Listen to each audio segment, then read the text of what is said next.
The hills are alive with the sound of music and mystery and murder in Yangyang Mobile's latest release, Saintmaker. Strap in, gang, as you're whisked away to Saint Idelora's, an idyllic, totally not haunted convent crumbling to dust in the middle of nowhere, now with complimentary traumatic night terrors and horrifying living statues ready to sing and scream just for you. At least that's the case for the game's young protagonist, Holly Beltran, who's attending this summer's recollection so she can be reformed by Saint Idelora's teachings, led by none other than our dual protagonist, the uptight and jaded Sister Idelora. The question becomes, why does Holly need to be reformed? What secrets is the sister hiding? What are those strange noises and what are the weird statues? Why on earth can't Holly get a good night's sleep? If you're looking for a visual novel that'll get the old theory gear spinning while you're on edge, desperately anticipating the next disturbing shock to the system, Saintmaker is your game.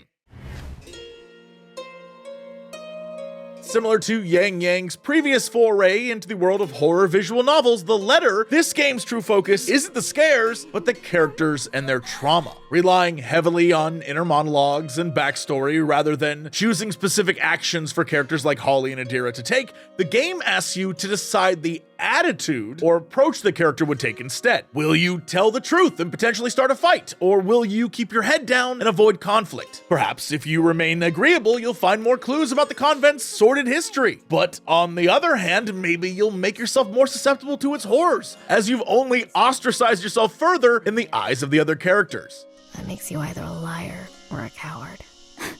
The nature of the choices you make earlier in the game and how consistent you are in their behavior as the characters will determine a lot about not just the truth behind Saint Idelora's, but also the truth about Holly and Sister Idelora's pasts. It really is one of those play the character kind of games. The writing, which is great, becomes particularly strong with the introduction of a third character, Gabriella Rivera, who just so happens to be the only other girl attending the recollection. Her anger for being there and desire for confrontation adds that extra push some players might need to get Holly to dig deeper. And only by digging do we truly unlock the messed up stuff.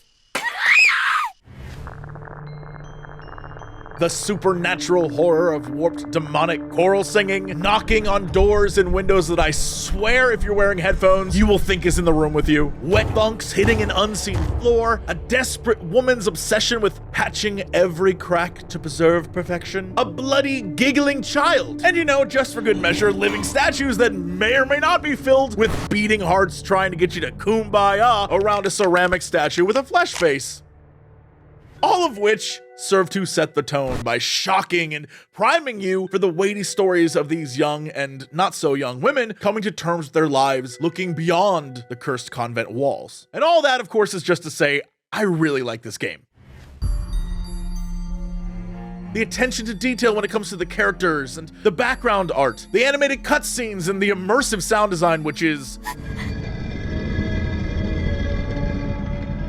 especially great, are all kind of things I've come to expect from Yangyang in this visual novel space. The voice cast is great, especially with all the things they're tasked with doing, be it screaming, sobbing, crying, calls for help, all the different things. And the best part is, it's kind of scary on two levels.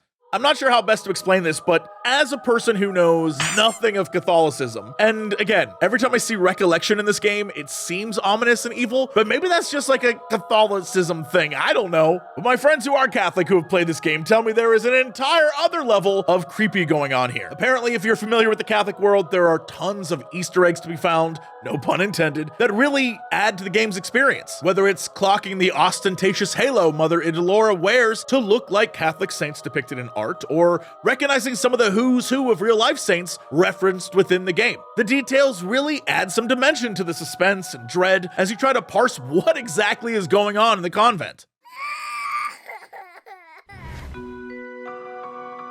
Now, as with any game, there are some things I don't like here or there, and of course we're going to talk about it. When it comes to Saintmaker, it feels like some of the things they removed that were in the letter, I kind of wish they were in this. The most noticeable thing, of course, is there are no QuickTime events, which adds a whole other level of tension and keeps you on edge, and I suppose that's why it doesn't feel as scary as the letter. But I guess that's kind of the point. It's a different style game where the real horror is a talk to a licensed therapist about religious and familial trauma kind. And in that vein, the game does not pull emotional punches, y'all. But But I feel like this is also one of those your mileage may vary based on your own personal experiences kind of thing. And also another complaint that I had that isn't really bad, it's just a story choice they made. Early on, when you make choices, sometimes based on the characters, the game rejects your choice. So a great example is Holly as a character isn't really confrontational. And if you push her early on to be confrontational, she as a character will reject that choice and say, no, I wouldn't do that. And I understand what the game is setting up and